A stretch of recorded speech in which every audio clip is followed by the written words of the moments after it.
Hey everyone, welcome back to Apollo Art Analysis. This episode, we're going to be checking out a piece by the established 3D artist known as Joshua Brockett. This episode, we're going to be talking about this kind of slanted one-point perspective. We're going to talk about divinity through scale, and we're also going to talk about the immense realism of the digital rendering. So let's jump right into it. So whenever you first see this work, you kind of met with a lone subject here.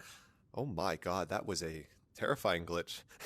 So we have a lone subject here is really kind of dwarfed by these large, really monumental walls all throughout the setting at hand here. It is quite a striking introduction. It's probably going to leave you speechless whenever you first see this. You know, there is a lot of light, there is a lot of kind of texture, certainly catches the eye instantly, and of course leaves us in absolute awe. And so in the realm of texture, we have kind of this glossy, rigid surface here that certainly does kind of mirror the work at hand. We'll talk about that a bit deeper here in a second. There is also a bit of texture, but these kind of inscriptions, kind of mechanistic on the wall as well. And there is even a bit of texture, say, in the ascendant region with those stars as well. So all in all, that does give a bit of visual energy to the work at hand. Of course, you have those kind of repeating skylights that go off into the distance, and then also that reflective floor, of course, that reflects all of the visual impact of all of the lights that we see. So whenever that mirrors it, it's also going to intensify the visual energy as well. So if these are emitting, a lot of visual energy, then when it's mirrored, it's going to release even more. So we certainly see that kind of mirrored all throughout the spatial composition. And so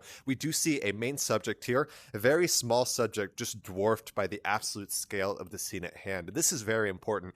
Kind of just standing through here, and certainly appears to be in the act of exploration. The gaze is down in that endless hallway. It makes us wonder, what is down there and what awaits us. So certainly immerses us within the work at hand. And of course, we see that lone subject here, just kind of gazing off into the distance. We wonder what is down there, and we kind of want to explore it ourselves, right? And so this setting is quite strange, right? It appears some type of temple, some type of monument, some type of strange build, right? And like I said, you have these inscriptions kind of mechanistic in a way. So we do get kind of a sci-fi theme here, a little bit of sci-fi spiritualism. It's hard to say for sure, but there's no doubt that this setting just dwarfs the viewer. It feels incredibly futuristic and certainly within the sci-fi realm. So we see this kind of endless hallway, right? It just goes off into the distance, and it doesn't go perfect. It actually glance away. So there is a bit of mystery there as well. It kind of turns off. Again, we wonder what is down there. And of course, all of our attention is kind of framed by this lane here, kind of like a slanted one-point perspective. Not exactly perfect. Of course, it does have some deviation down in that farther region. And so I also want to talk about visual rhythm. This is really important within the work at hand. So visual rhythm, of course, is the rhythm of the placement of an object or the rhythm of kind of color. There's so many different things you can really look at. But what I want you guys to look at are these repeating lights that just go off into the distance, and they are evenly spaced, so there is this kind of harmonious visual rhythm as we go deeper into the spatial composition, and also a really good angle there as well. Looks a lot more balanced right there, but of course there is a sense of union within the work at hand. If it's all harmoniously placed, really evenly spaced going off into the distance, it's going to feel like it's kind of made by a divine hand or metaphysical in a way. So we're looking at a monument, kind of a science fiction nature, but also invokes some sense of the metaphysical. Of course, massive area, inscription wall perfectly placed. The architecture is just divine by nature. And so this is quite a futuristic setting, right? We talked about that. Those inscriptions on the wall, it almost looks like a machine or a motherboard or a circuit of types, but we see this kind of strange sci-fi engineering that just goes off into the distance here. And so this does feel quite divine, like we said. It feels like it's created by some type of greater hand. And so with that in mind, what do you guys see when you view this piece? Where do you think we are? And more importantly, how do you feel when you view this piece? All really important questions when we're looking at this work. And so we do see some stars in the ascendant region of the spatial composition. That is kind of the negative space of the work at hand. Of course, it's not perfect negative space. It has some stars, a bit of elements within that, but that's kind of the only bit of rest that we have within this composition, of course, except for that monumental setting here. So all very important. And the stars, they certainly point to the ascendant. Of course, the sky is the realm of the ascendant. It's the realm of the divine, but all very important when you're looking at this work. What does it mean to kind of walk through the endless hallway under the ascendant stars? I want you guys to kind of think about here in a second. And while you guys think about that, we're going to take a quick look at some of Brockett's other works and see what we can learn here. All right, so I brought two more of Brockett's works here. These are actually the other ones that we've written about.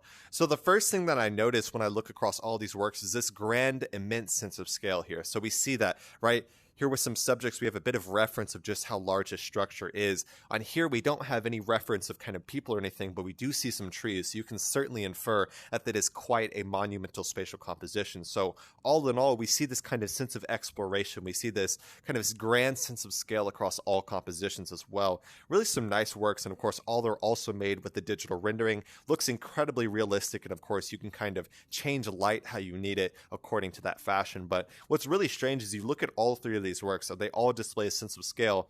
However, the color palette of each one is vastly different. So there is a very unique sense of depth within the work at hand, all very important when we're looking at this work.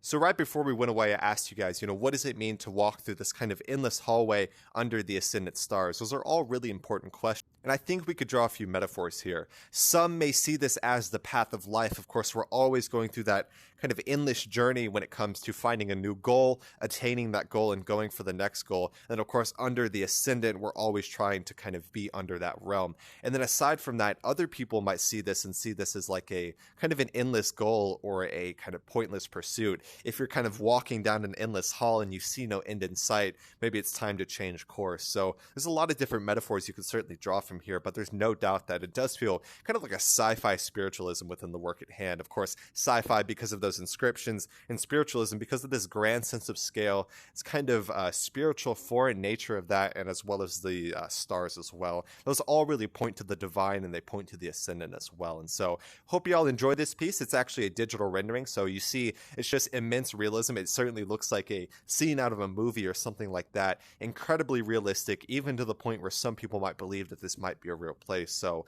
really, really nice work. Of course, the digital rendering always offers these really nice, incredibly realistic simulations within the kind of virtual medium. So yeah, hope y'all enjoyed. We talked about Brockett's other works. We talked about this grand sense of scale, kind of visual rhythm, harmonious going off into the spatial composition, kind of futuristic work, the metaphors of all these, there's so many different things we talked about today. So I hope y'all enjoyed. Hope y'all learned something. Like I said, go check out the original artist, always doing some really good stuff. My name is Apollo. This was Apollo Art Analysis, and I'll see y'all on the next episode. We hope you enjoyed today's episode. If you'd like to support our work directly, please check out our Apollo community tokens. Apollo Art Exchange is an ecosystem of art appreciation which elevates artists each and every day. Thanks for listening.